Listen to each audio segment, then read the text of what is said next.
செங்கோட்டையினுடைய இந்த ரிவோல்ட், இந்த மாதிரி கருத்து, எதிர்கருத்து அப்படிங்கிறது அந்த காய் நகர்த்தலுடைய ஒரு வெளிப்பாடா?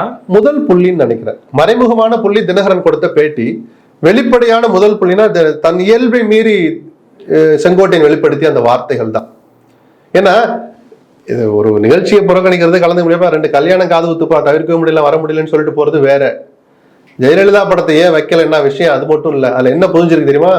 ஜெயலலிதா படம் இல்லை என்பதை தெரிந்திருந்தும் எடப்பாடி தன்னை முல்லைப்படுத்துகிறார் தன்னை அப்படிங்கிற அந்த விமர்சனமும் அதுல ஒளிஞ்சிருக்கு நினைக்கிறீங்களா? ஆமா, அதைத்தானே நான் புரிஞ்சுக்குவேன். இல்ல 4 நாள் முன்னாடி நான் சொல்லிட்டேனே, எடப்பாடிக்கு அந்த காதுக்கு போயிருக்குமே, ஏன் தடுக்கல, ஏன் அம்மா படத்தை வைக்கல? அவருப்பா எடப்பாடியும் அதை அனுமதிக்கிறாரா? அவரோட நிகழ்ச்சியில நீங்களே சொன்ன மாதிரி அது எப்ப நான் வரணும்னா வைனா வச்சிட போறோம் சார்.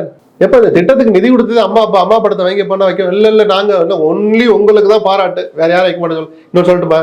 இந்த திட்டத்தை தொடங்கி வச்சது யார்? இப்போ ஸ்டாலின்.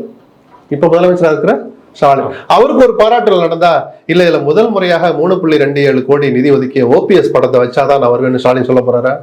கலைஞர் காலத்திலேயே ஃபீசிபிலிட்டி ஸ்டடி நடந்திருக்கு, கலைஞர் படத்தை வைங்கன்னு அவர் சொல்லுவார். இதுதான் சார் ஒரு தலைவனுக்கு இருக்க வேண்டிய உணர்வு. யாருடைய சீட்ல நம்ம உட்கார்ந்து இருக்கிறோமோ அந்த சீட்டு கிடைக்க யார் காரணமோ வழிகாட்டியா வைங்க, நடத்துறது அவங்களா இருக்கட்டும்.